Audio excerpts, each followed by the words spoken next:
ஓம் சாய்ராம். உன் வாழ்க்கையில் நான் எப்படி வந்தேன்? இந்த பதிவோட தலைப்பு. சாய் ஒவ்வொருத்தரோட வாழ்க்கையிலையும் ஒவ்வொரு விதமாக வந்திருப்பார். இன்றைக்கி ஒரு சாய் சகோதரியோட வாழ்க்கையில் சாய் எப்படி வந்தார் அப்படிங்கிறத நம்ம தெரிஞ்சுக்க போகிறோம். அது மட்டும் இல்லாமல் உங்கள் வாழ்க்கையில் சாய் எப்படி வந்தார், எப்போ வந்தார் அப்படிங்கிற அந்த ஒரு அற்புதமான ஒரு நிகழ்வு இருக்கும்ல, வார்த்தையால் விவரிக்க முடியாத ஒரு நிகழ்வாக இருக்கும். சாய் எப்படி அவங்களோட வாழ்க்கையில் வந்தாங்க அப்படிங்கிற அந்த ஒரு உணர்வுபூர்வமான ஒவ்வொரு விஷயமும் இப்போ நீங்கள் உணர போகிறீங்க. உங்கள் வாழ்க்கையில் சாய் எப்படி வந்தாருங்கிற அந்த வார்த்தையால் விவரிக்க முடியாத உணர்வு உங்களுக்கு மீண்டும் ஏற்பட போகுது. அந்த உணர்வு உங்களை மன தைரியத்தை கொடுக்க போகுது. உங்களுக்கு அந்த உணர்வு வந்துச்சுன்னா நமக்கு என்ன இருக்கும், நம்ம சாய் நம்ம வாழ்க்கையில் எப்படி வந்தார், எந்த கஷ்டமான சூழ்நிலையில் வந்தார், அவர் வரும்போது நம்ம எப்படி இருந்தோம், அதுக்கப்புறம் என்ன நிகழ்ந்தது, இதையெல்லாம் நம்ம கொஞ்சம் நினச்சி பார்த்தோம்னா இப்போ பயப்படுவோம்? நிச்சயமாக பயப்பட மாட்டோம், தைரியமாக இருப்போம். ஒரு சாய் சகோதரியோட வாழ்க்கையில் சாய் எப்படி வந்தார் அப்படிங்கிறத ஒரு சகோதரி என்கிட்ட சொன்னாங்க. அதை தான் நான் உங்ககிட்ட சொல்ல போகிறேன். உங்கள் வாழ்க்கையில் சாய் எப்படி வந்தார் அப்படிங்கிறத நீங்கள் சொல்லணும், பக்தர்களுக்கு தெரியப்படுத்தணும்னு நினச்சிங்கன்னா இப்போ ஸ்க்ரீனில் ஒரு நம்பர் தெரியுது பாருங்கள், 9080662004. இந்த நம்பருக்கு கால் பண்ணி பேசுங்க. உங்கள் வாழ்க்கையில் சாய் எப்படி வந்தார், என்ன செஞ்சார் அப்படிங்கிற அந்த அற்புதமான விஷயத்தை உங்களால் முடிஞ்ச வரைக்கும் சொல்லுங்கள். மற்ற பக்தர்களுக்கும் அதை தெரியப்படுத்தலாம். சாயின் அற்புதங்கள் தொடரும்.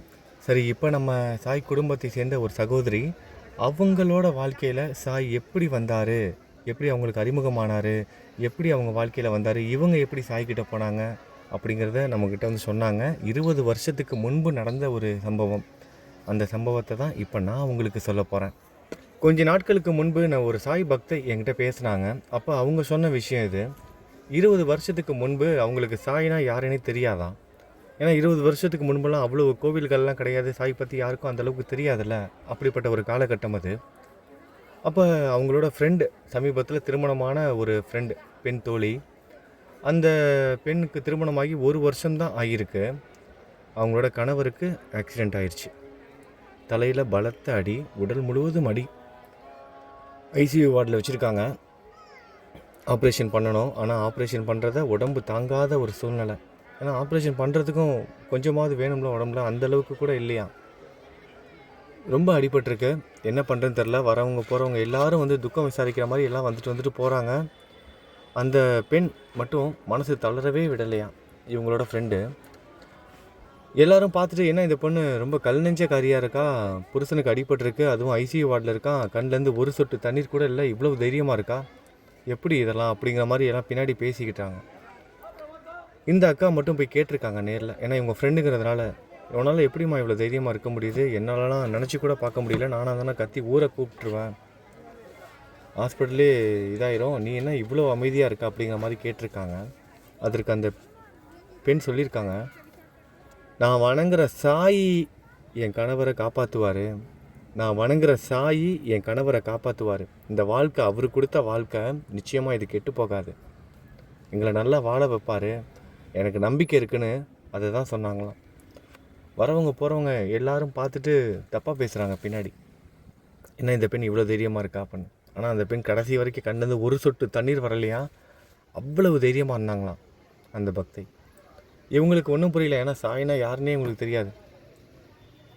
டாக்டர்லாம் 24 மணி நேரம் கெடு கொடுத்துருக்காங்க. அதுக்கப்புறமா தான் எதாக இருந்தாலும் சொல்ல முடியும், அதுக்கப்புறமா தான் ஆப்ரேஷன்லாம் பண்ண முடியும் அப்படிங்கிற மாதிரி. தலையிலலாம் சரியான அடிபட்டிருக்கான். இவங்களுக்கு ஏதோ இந்த பெண் குருட்டுத்தனமாக நம்பிக்கையில் இருக்காங்க அந்த மாதிரி நினச்சிக்கிட்டு இருந்திருக்காங்க. ஏன்னா இவங்களுக்கு அந்தளவுக்கு நம்பிக்கையும் இல்லை. டாக்டர் சொல்கிறதெல்லாம் பார்க்கும்போது இவங்களுக்கு தெரியுது, இவங்களை எப்படி சமாளிக்க போகிறோன்னு தெரியல. இந்த பெண் வேறு இவ்வளோ நம்பிக்கையோடு இருக்கா, என்ன ஆக போகுதுன்னு தெரியலன்னு சொல்லிட்டு இவங்களுக்கு மனசுக்குள்ள பயம். இந்த பெண் பைத்தியம் பிடிச்ச மாதிரி ஓரளவுக்கு மேலே எமோஷன் ஆனால் என்ன ஆகும், ஒரு சில பேர் அழுகக்கூட மாட்டாங்கல்ல, அந்த மாதிரியான நிலையில தான் இந்த பெண் இருக்காங்க அப்படிங்கிற மாதிரி இவங்கெல்லாம் புரிஞ்சுக்கிறாங்க. கடைசியில் அந்த பெண்ணோட நம்பிக்கை வீண் போகலை. சாய் காப்பாற்றிருக்காரு. 24 மணி நேரம் அந்த நேரத்தில் அவங்களோட உடல்நிலை கொஞ்சம் சரியாகியிருக்கு.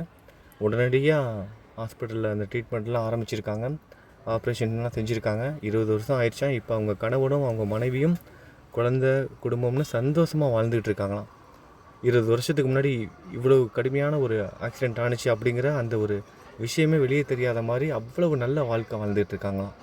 உடல் ரீதியாகவும் மன ரீதியாகவும் அவ்வளோ சந்தோஷமாக இருக்காங்களாம் 2 பேரும். அதுக்கப்புறமா தான் இவங்க சாய் பற்றி தெரிஞ்சுக்கிட்டு இருந்திருக்காங்க. அதுக்கப்புறமா தான் சாய் சச்சரித்திரம் வாங்கி படிச்சிருக்காங்க. நிறைய கோவில்களுக்கெல்லாம் போக ஆரம்பிச்சிருக்காங்க. இப்போ பாபா தான் என் வாழ்க்கைன்னு வாழ்ந்துக்கிட்டு இருக்காங்க இந்த சகோதரி, பாபா பக்தை. உங்கள் வாழ்க்கையில் சாய் எப்படி வந்தார்னு இப்போ கொஞ்சம் நினச்சி பாருங்கள். சாய் உங்கள் வாழ்க்கையில் எந்த நேரத்தில் வந்தார், நீங்கள் எந்த சூழ்நிலையில் இருக்கும்போது வந்தார், அவர் வந்ததுக்கப்புறம் உங்கள் வாழ்க்கை எப்படி மாறுனுச்சுன்னு கொஞ்சம் நினச்சி பாருங்கள். அதுக்கப்புறம் பயப்படவே மாட்டீங்க, தைரியமாக இருப்பீங்க. எதற்கும் ஒரு முடிவு கிடையாது. ஒவ்வொரு முடிவுக்கு அப்புறமும் ஒரு தொடக்கம் இருக்கும். சாய் தொடங்கி வைப்பார் புதிய வாழ்க்கையை. அந்த சகோதரியோட கணவரை உயிரை காப்பாற்றி ஒரு புதிய வாழ்க்கையை அமைச்சு கொடுத்தாரு பாருங்கள். அந்த மாதிரியான ஒரு வாழ்க்கையை அமைச்சு கொடுப்பார். அது பொருளாதார கஷ்டமாக இருக்கட்டும், இல்லை உடல்நிலை சார்ந்ததாக இருக்கட்டும், இல்லை குழந்தைகள் சம்மந்தமானதாக இருக்கட்டும், திருமணமாக இருக்கட்டும், இல்லை வேறு என்ன வேணால் இருக்கட்டும், எல்லாத்துக்கும் தீர்வு இருக்குது. எதுவுக்கும் முடிவு கிடையாது. ஒவ்வொரு முடிவும் ஒவ்வொரு ஆரம்பம். அதுவும் சாய் ஆரம்பித்து வைக்கிற அந்த ஒரு அற்புதமான ஒரு ஆரம்பம் அற்புதமாக இருக்கும். கனவுல கூட நினச்சி பார்க்க முடியாத சந்தோஷமான வாழ்க்கையை அமைச்சு கொடுப்பாரு. தீர்க்க முடியாத சிக்கல்னு கிடையாது, இல்லைங்கிற அந்த வார்த்தையே கிடையாது அவரோட அகராதியில். யாருக்கு எப்போ என்ன கொடுக்கணும் அப்படிங்கிறது அவருக்கு நல்லாவே தெரியும். இருந்தாலும் கூட இப்போ நான் கஷ்டத்தை அனுபவிச்சுட்டுருக்கனே, இது சரியாகாதா அப்படின்னு அந்த கேள்வி நம்ம மனசுக்குள்ளே இயல்பான ஒரு மனசு நமக்கு வரும். ஆனால் அது எல்லாத்தையும் தாங்குகிற சக்தியே நமக்கு கொடுப்பாரு. பாபாவோட நாமத்தை ஜெபம் பண்ணிக்கிட்டு, நம்பிக்கையை இழக்காமல், பொறுமையை இழக்காமல் முயற்சிகள் செஞ்சுக்கிட்டே இருக்கணும். கைக்கு அப்பாற்பட்ட விஷயத்தை அவர்கிட்ட ஒப்படைச்சிடணும். அவர்கிட்ட ஒப்படைச்சதை அவர் பார்த்துக்குவார். நம்ம சக்திக்கு உட்பட்டு எடுக்கிற முயற்சிகளுக்கும் அவர் துணையாக இருப்பார். ஒரு குருவாக தன்னோட சீடனுக்கு, தன்னோட குழந்தைக்கு என்ன உதவி செய்யணுமோ அதை செஞ்சிருவார். ஒரு அப்பா ஒரு குழந்தைக்கு என்ன உதவி செய்யணுமோ அதை செஞ்சிருவார். ஒரு குரு தன்னோட மாணவனுக்கு என்ன உதவி செய்யணும் அப்படிங்கிறதையும் அவர் செஞ்சிருவார். முயற்சி செய்ய வேண்டியது நம்ம கடமை. கைக்கு அப்பாற்பட்ட விஷயத்த நம்ம கடவுள்கிட்ட ஒப்படைக்கிறத நம்ம சாய்கிட்ட ஒப்படைச்சிட்றோம். இது 2 நம்ம வாழ்க்கையில் விடவே கூடாது. எப்போதுமே அந்த நம்பிக்கையை மட்டும் இழக்காமல் இருக்கணும். எந்த கடினமான சூழ்நிலை வந்தாலும் சரி. உங்கள் வாழ்க்கையில் சாய் எப்படி வந்தார் அப்படிங்கிறதையும் சொல்லுங்கள். ஃபோன் நம்பர் கொடுத்துருக்கேன்ல, இந்த ஸ்க்ரீனில் இப்போ தெரியுது பாருங்கள். இந்த நம்பருக்கு கால் பண்ணி உங்கள் வாழ்க்கையில் சாய் எப்படி வந்தார், வந்து என்ன செஞ்சார் அப்படிங்கிறத மற்ற பக்தர்களுக்கும் தெரியப்படுத்துங்க. அவங்களும் கேட்டு தெரிஞ்சுக்குவாங்க. சாயோட அற்புதங்கள் தொடரும். நம்பிக்கையோடு இருங்க. இன்றைக்கி நம்ம சாய் குடும்பத்தில் யாரெல்லாம் பிறந்தநாள் கொண்டாடுறாங்களோ அவங்க எல்லாருக்கும் பிறந்தநாள் நல்வாழ்த்துக்கள். திருமண நாள் கொண்டாடும் தம்பதிகளுக்கு திருமண நாள் நல்வாழ்த்துக்கள். இதுக்கப்புறம் நான் பேச மாட்டேன். நீங்கள் உங்கள் வாழ்க்கையில் சாய் எப்படி வந்தார், என்ன செஞ்சார் அப்படிங்கிற அந்த ஒரு நினைவு இருக்கும்ல, அந்த அற்புதமான ஒரு தருணம், அதை அப்படியே நினச்சிக்கிட்டே கோவிலை இதுக்கப்புறம் நீங்கள் மட்டும் சுற்றி வாங்க. நான் இதுக்கப்புறம் பேச மாட்டேன். சாயை துவாரகா மாயில் பார்த்துட்டு இந்த பதிவை முடிங்க. நல்லது நினைப்போம், நல்லது நடக்கும். ஓம் சாய்ராம்.